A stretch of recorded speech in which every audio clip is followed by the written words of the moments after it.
Mənə bir sual həmişə maraqlandırır. Valideyn oğul və qız övladı arasında fərq qoyursa bunun günahı nədir? Valideyn qız övladı ilə oğlu arasında fərq qoyursan, ümumiyyətlə fərq elə şəkildə qoyulur ki, misal üçün da, o ailədə artıq fəlakətə səbəb olur.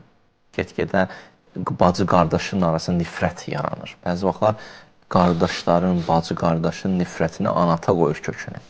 Ona o qədər diqqət edir, ona o qədər diqqət edir, ehtiram edir, məhəbbət göstərir. Bunda o birisine qarşı həsəd yaranır. Bu həsəd axırı uçuruma aparır bunları, bu bir.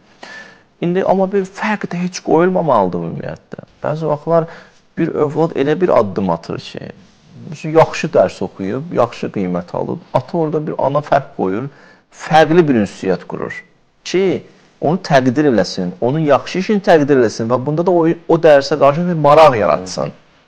Bu mənada fərqlər lazımdır və olmalıdır. Ümumiyyətlə, cəmiyyətdə fərq qoyulmalıdır, yoxsa yox.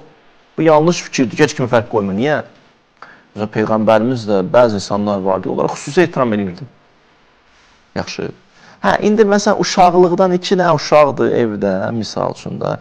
2 dənə oğuldur, heç bunlar yetkinliyə yetişməyib. Məsələn, birini xüsusi istəyir, birini xüsusi. Ola bilər qəlbində məhəbbət birinə çoxdur, onu neyləmə, çox biruzə vermə, bu başqa söhbətdir. Amma gəldik qıza. Məsələn, hədisdə var ki, biraz qıza xüsusi, biraz əlavə artıq ehtiram eləsin oğuldan. Eybi yoxdur. Çünki o xanım, qız uşağının biraz nəyə daha çox ehtiyacı var? Məhəbbətə çox ehtiyacı var. Oğul da bunu eləməlidir.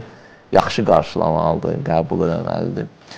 Balanslar yaradılmalıdır. Yəni, bu biraz geniş həqiqətən bu ailə münasibəti. Mən övlad haqqında, tərbiyə haqqında orada toxunmuşam. Ailə münasibəti haqqında kitabda toxunmuşam. Dua eləsinlər, dostlar, xanımlar, o kitablarında yazılıb qalıb artıq bir 5-6 dənə kitab var.